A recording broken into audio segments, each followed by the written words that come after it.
तो वो ज़िंदगी के ऊपर मैंने एक भजन बनाया है छोटा सा, तो छोटा सा भजन भी सुना देता हूँ आपको। ये रे शेरणी में बांधे रे तीन सो ताल आनी कट पोखर, ऐसी हरानी रे नदी तो मैं धीरे धीरे धीरे रे शेरानी रे नदी तो मैं फिर फिर ज्वानी आवे रे।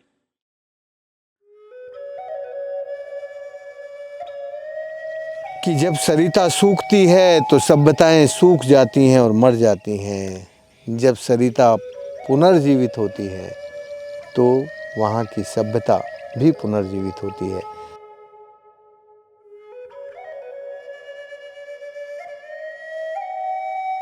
ये शेरनी नदी धौलपुर और करौली जिले की नदी है। इस नदी के किनारे दोनों तरफ जो लोग रहते थे वो मरते मारते थे, बंदूक के लिए घूमते रहते थे क्योंकि पानी नहीं था। ये नदी दिवाली के बाद सूखी रहती थी। दिवाली के बाद यहाँ के लोग अपने जानवरों को पानी पिलाने के लिए दूर दूर दूसरे गांवों में ले जाते थे।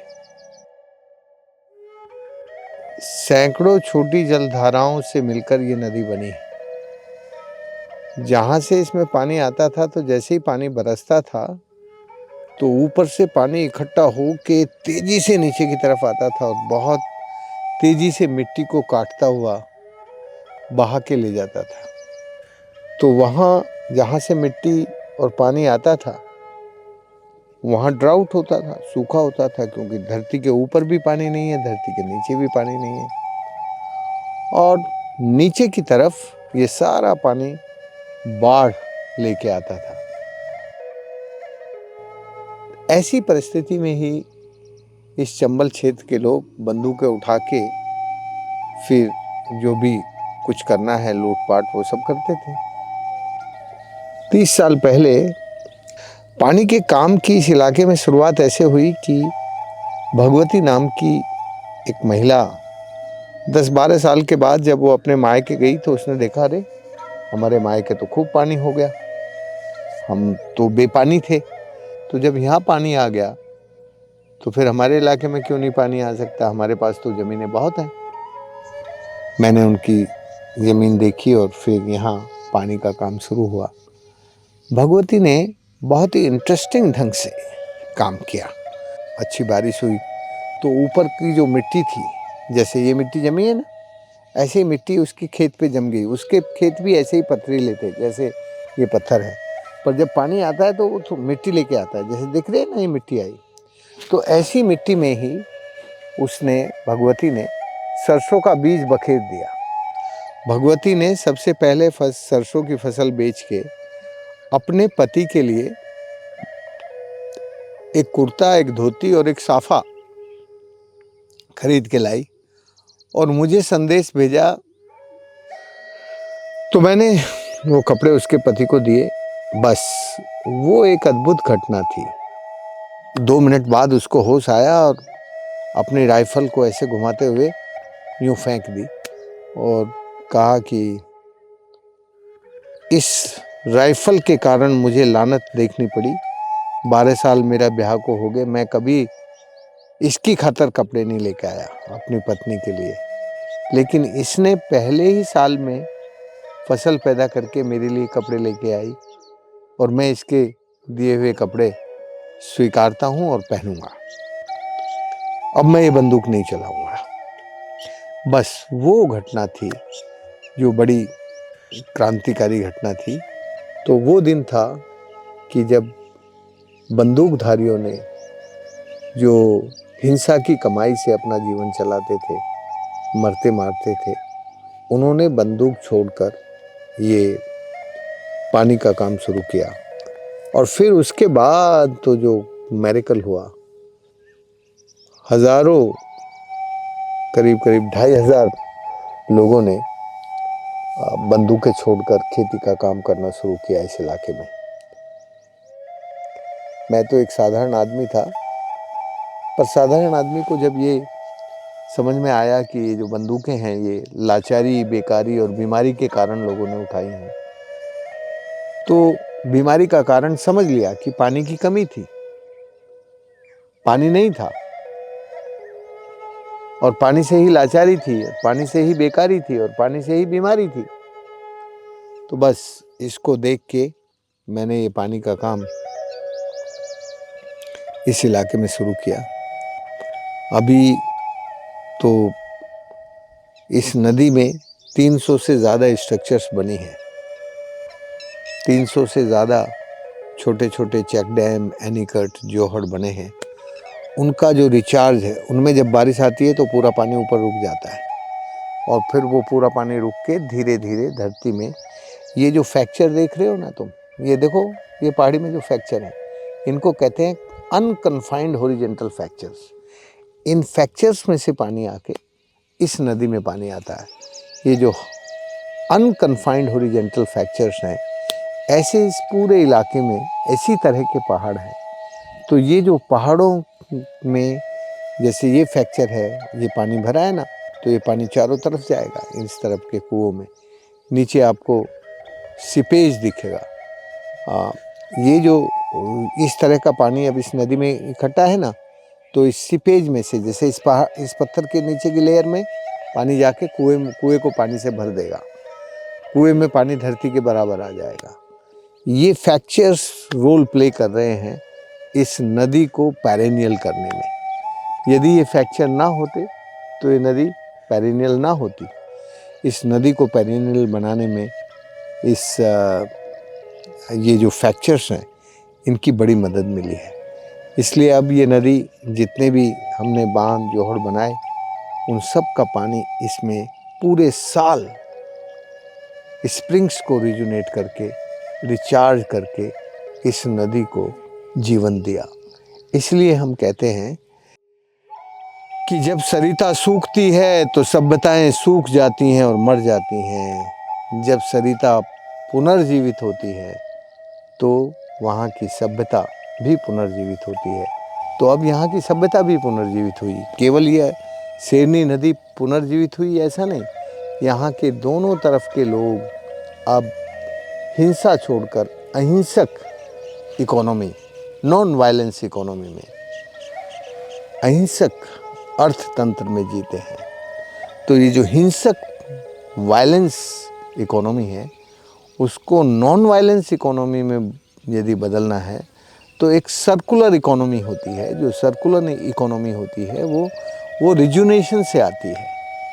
वो जो सस्टेनेबिलिटी है सेकुलर इकोनॉमी की, वो ऐसे ही बनती है। ये सेकुलर इकोनॉमी है कि इसमें नदी का पुनर्जीवन हुआ। अब इस नदी के पुनर्जीवन से यहाँ के लोगों का पुनर्जीवन हुआ, और लोगों के पुनर्जीवन होने से यहाँ की स्थिति सब बेहतर हो गई। हाँ, नदी 11 मास बहते, पानी की कोई कमी ना पैदावारी में कोई कमी। 4 जिले रे तो गाँव ने खेत करो, रिश्तेदारी में जा के, और मवेशी है हर बिधर डुलावे ले जाते, चारों हाथ नहीं है मवेशी को। यहाँ जब पानी ना आने तो चारों कैसे हो। अब कोई एक भी जेंगरी खई नहीं ले जाता है। अब बहुत से ने कहते 2 साल तक पूरे भरे हैं। जब पानी का संकट होता है तो मैंने देखा इसी क्षेत्र में, जब पानी का संकट था इस क्षेत्र के अंदर, और लोगों ने बहुत बड़े बड़े ट्यूबवेल कराने का काम किया था। लोगों के करोड़ों रुपए ट्यूबवेल कराने में उठ गए थे। जब पानी नहीं मिलता है तो आदमी की तमन्ना होती है कि पानी कहीं मिले, पानी कहीं मिले। तो हर गांव में 30-30, 40-40 लाख रुपए के ट्यूबवेल, बोरवेल कराए थे लोगों ने, वो सूखे गए थे। और जब इसको मैं मानता हूँ कि पानी से शांति आती है, बिल्कुल पानी से शांति आती है। मैंने देखा था जब पानी नहीं था इस क्षेत्र के अंदर तो लड़ाई झगड़े बहुत होते थे गाँवों के अंदर, थाने में मुकदमे बहुत होते थे लोगों के, आए दिन वारदातें तो होती थी और लोग थाने की तरफ जाते थे, कचहरी की तरफ जाते थे, तो एक अशांति का वातावरण होता है, पानी नहीं होता है। अभी जब लोगों ने पानी इस क्षेत्र में किया है, पानी या हर गांव ने अपने पानी का प्रबंधन किया है और वो तरुण भारत संघ के सहयोग से किया है।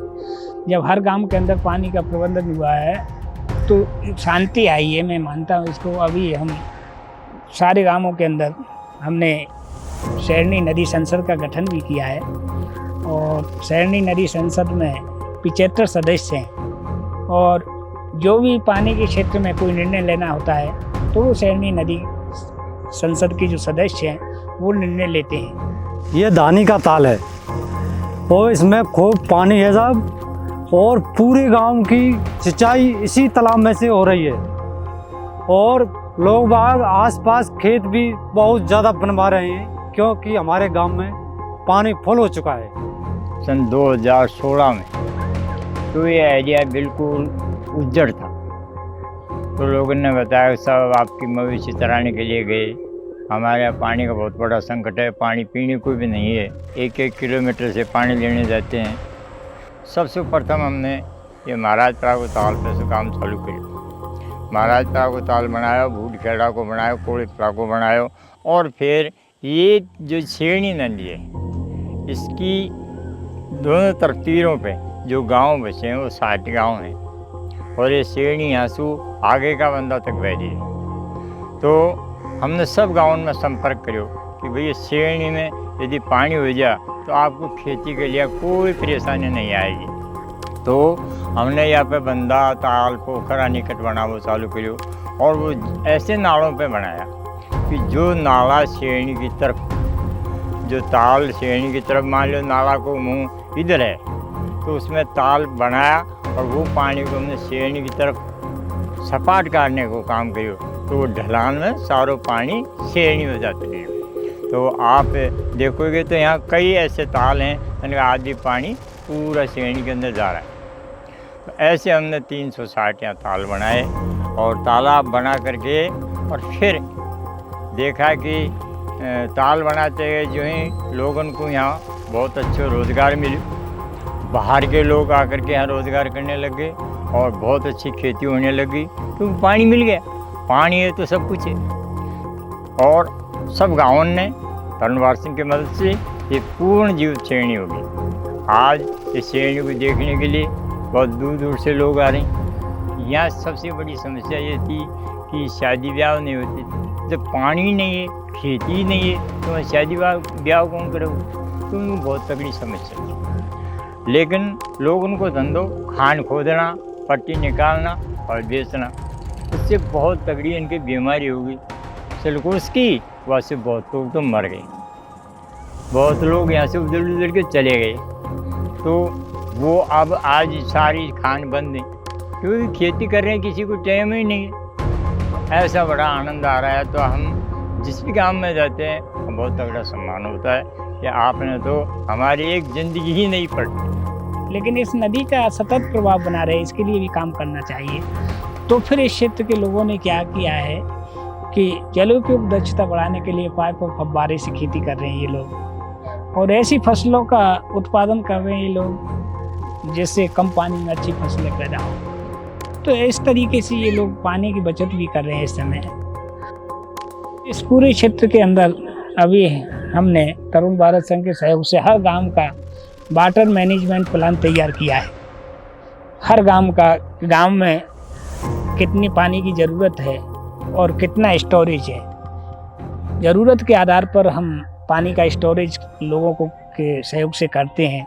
यदि हम वर्ष में 1 करोड़ लीटर पानी उठाने का काम करते हैं तो फिर उस गांव के अंदर 1.5 करोड़ लीटर स्टोरेज करने की आवश्यकता होती है, क्योंकि जब हम प्रकृति से जितना ले रहे हैं उससे 1.5 गुना लौटाने का काम नहीं करेंगे तो फिर वो उसका जल्दी नाश हो जाएगा।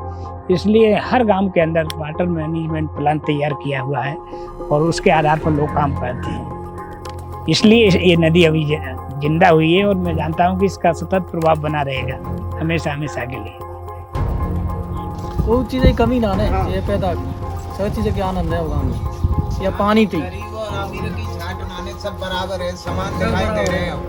ना तो कोई गरीब ना कोई अमीर, सब समान है जो मानो। उन्हीं पहले तो बहुत मुश्किल हो जीवन जी। भैंस आती दुनिया को किधर जाते हो किधर को नहीं डांटते भी नहीं किलो जन नहीं बाहर जाते पेटन भरते। पशु को पानी पीने की बहुत समस्या है, तो हम फसलों कर रहे हैं और पशु का भी जीवन सुरक्षित है। वो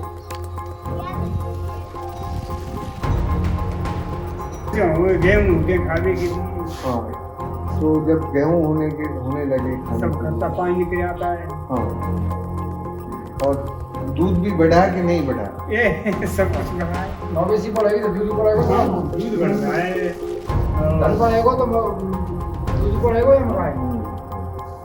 जल आ जाता है तो भटकाव चला जाता है।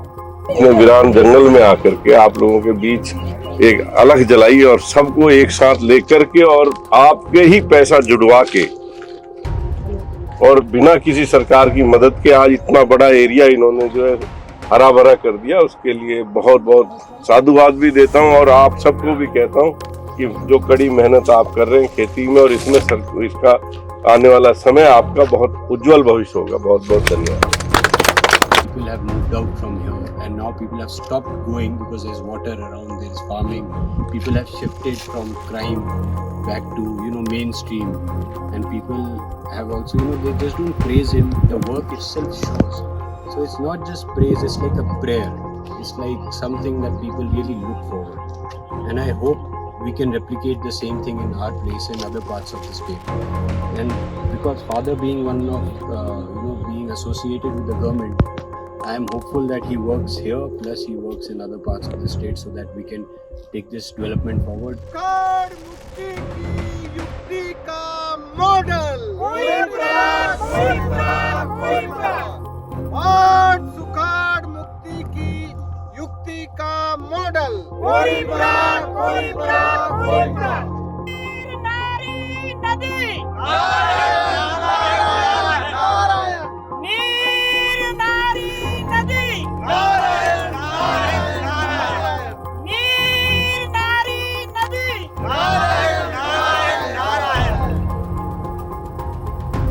तो धौलपुर में बेहाल है पानी। यहाँ ये पानी को देख करके अब धौलपुर भी जुड़ गया और धौलपुर में हमने काम चालू कर दिया, तो वहाँ भी आनंद हो जाएगा। ऐसा काम हम यहाँ तनु भारत सिंह की मदद से और एक गाँव की मदद से कर रहे हैं। धन्यवाद।